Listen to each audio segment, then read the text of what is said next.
Okay, I needed to make sure we were on video instead of photograph. We're not great at this electronic stuff. But anyhow, hello, my name is Sharon Marie Chester. Today I want to talk to you about cultural change and our racist culture. And I'm calling this How to Stop Being the Racist You Think You Aren't and Actually Make a Positive Impact on Our Cultural Racism. Okay? We have to start by talking about the definition of racism, and that means the operational and functional, real, boots on the ground definition of racism, not that thing that it says in Merriam-Webster. Take that to the curb. Okay? This is what racism really is. Racism is having the ability to impose, inflict, and demonstrate unjustifiable prejudice, discontentment, and disapproval of a group of people with the power, big word, to manifest the reality of it through discrimination, systemic economic disadvantage, social unfairness, political inequities, degrading social and educational structures, and oppressive institutions. Persons of color, either individually or as a group, have neither the political nor economic power or position to manifest racism's genocidal components. The institution of racism serves to perpetuate the myth of white supremacy and disguise ongoing methods of colonialism and the inequitable distribution of wealth. How do we transform culture? Okay, the transformation of culture is the dynamic process where living cultures of the world change and adapt according to internal or external forces. These forces often include things like colonialization, globalization, advances in communication, transport and infrastructure improvements, and military expansion. Those are the things that often impact cultures. My proposal is that individuals need to change with their internal forces. The brains and the conscience come together, take in new racial information, and in order to effect change in our racist culture can only come through racial literacy. Okay, now, a lot of this has to do with how we identify ourselves. How we identify ourselves is based on what we value, both as individuals and as a society. Whether we value and identify with our humanity more or with our egos more becomes revealed when we become aware of some very inconvenient, formerly submerged racial truths. Then you find out if a person is more of a humanitarian or more of an egotist. This is not to suggest ever in the course of this discussion that one can deny the unearned privileges that come with being white. And I believe it will take many years, maybe a couple of generations, to instill the kind of individual, cultural, and institutional changes that will eradicate racism. We need to start by looking at how we identify ourselves. And that has to do with the ego. Let's talk about what the ego is. Well, let's first talk about identity. Randomly, arbitrarily, we choose things which we value, okay, and say this is how we identify ourselves. So we can say family name. My name is Fred Smith. I'm a 41-year-old black married male. That's how we identify ourselves. It's random. I mean, it could just as well say, my name is Susie Jones. I have medium-length eyelashes, 6 children in my extended illegitimate family. I have an innie belly button and $235 in my savings account. We don't identify that because that's not what we value. So, but what we value is up to us. Okay? So who I am and who I choose to be. Let's talk about our egos, okay? The ego is the organized part of the personality structure that includes defensive, perceptual, intellectual, cognitive, and executive functioning. Freud originally used the word to mean a sense of self, but he later revised that to mean and include a set of psychic functions, such as judgment, tolerance, reality testing, control, planning, defense, synthesis of information, intellectual functioning, and memory. Okay? So, how do you identify? Are you your ego first, which is all those things including race, eye color, personality characteristics that make up who you are? So, and then that involves your racial identity. Is that a whole layer of things? And then your cultural identity.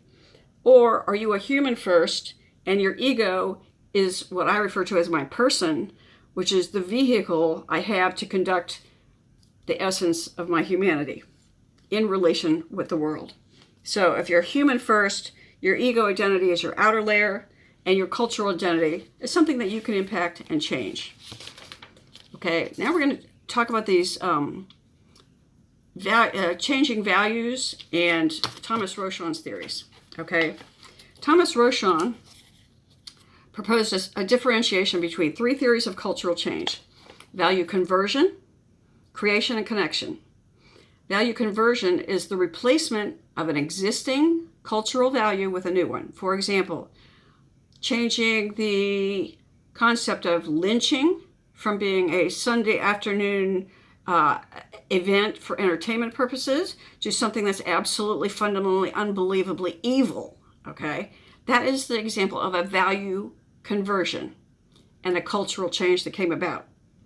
Not that we're not still lynching them, but we're not using rope so much. Okay, so those are the three things. Okay, let's talk about value conversion first.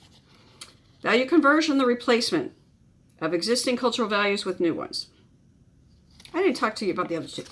Value creation, skipping that. Okay, is the development of new ideas to apply to new situations. For example, the emergence of the Me Too movement. Suddenly there was a value placed upon or created in women victims or victims of sexual abuse. Value creation, Black Lives Matter. We are creating value in a place that we did not have it before. And then value connection is the development of the conceptual link between two things you didn't previously connect. Turns out they're connected. Okay, so we're going to take those each in turn and talk about how they relate to racism. The value conversion is the replacing of existing cultural values with new ones. Okay, let's deal with the monuments. Southern Confederate culture claims that the Confederate monuments represent historic art that extol the virtues and exemplify an allegiance to a culture and all that culture represents. We know what that culture represents.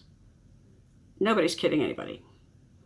So if your racial identity and cultural identity is more valuable to you than your humanitarian identity, humans will take the toll.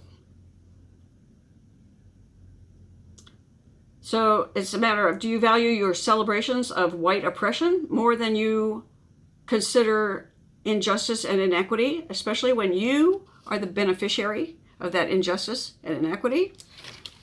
Maybe it's time to think about that. Let's go with value creation. Value creation is the development of new ideas to apply to new situations, like I said, the Me Too thing. Okay, example of that.